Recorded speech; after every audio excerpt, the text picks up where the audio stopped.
I'm very excited about it. I have two poems that I was going to do tonight, and I realized that they both end with the exact same line, and so we're going to pretend that I did that on purpose. This is called... We're all for you. They're coming for you. Yeah. Oh, also, my dad thinks that people don't know the song Waterloo Sunset, but I feel like everyone knows that song, right? What? Waterloo Sunset by the Kinks? I don't know names of songs. Sing it. Sing it for us. One, two, three,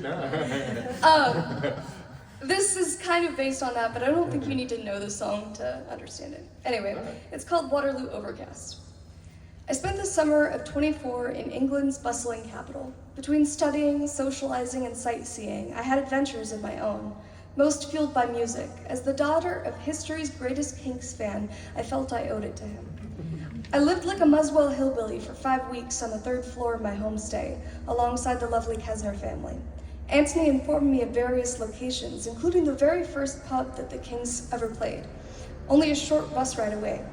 I paid the Clissold Arms a visit, as well as Conch Studios, a nondescript gray stucco building, a very esoteric destination, yet still monumental in music history. Once recorded Elvis Costello, the Kooks, the Stone Roses, Depeche Mode, Blur, Arctic Monkeys, and many, many more. My last week in London, I set out on my final quest in search of Ray Davies' Paradise. I took the notorious Northern Line and listened to its deafening squeals and screeches as it took me to the heart of the city. I alighted at the station where Terry met Julie all those Friday nights ago. The rain came down hard and the wind whipped too fast for my flimsy umbrella to handle, flipping it inside out. I made a pit stop at a tourist shop and purchased an overpriced Union Jack umbrella. It accompanied me on my journey while I laughed at myself as I walked in circles and stepped in puddles. Once I made it to Waterloo Bridge, I checked the time, 9:15 p.m., the perfect time for an English summer sunset. The Houses of Parliament, Westminster Abbey, and St. Paul's Cathedral stood amongst the iconic skyline. People quickly passed me by as I stood in the center of the bridge, watching the sky fade from silver to charcoal, not a hint of pink in sight. Dusk turned into nightfall, completely skipping a sunset. In the dark, I took a black cab back to my homestay. My mission to see the Waterloo sunset had failed, but I didn't feel a hint of disappointment. I saw paradise all the same. You!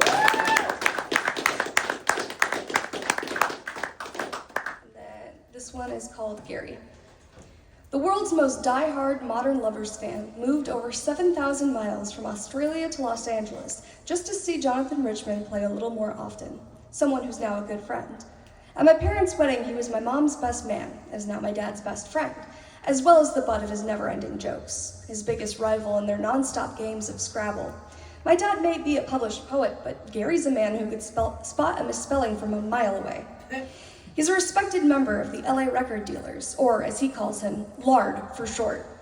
His colleague once said, "It's fun being fat and having lots of records."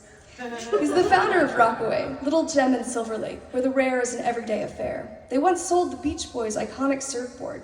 They're home to one of the world's largest Beatles memorabilia collections.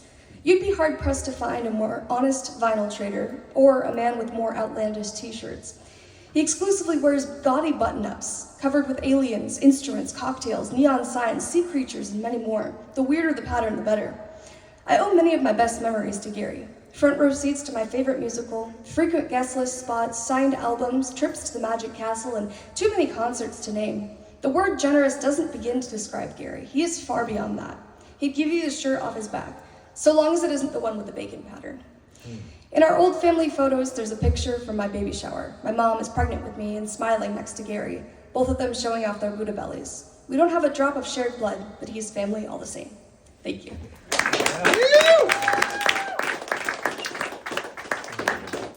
Magic Castle.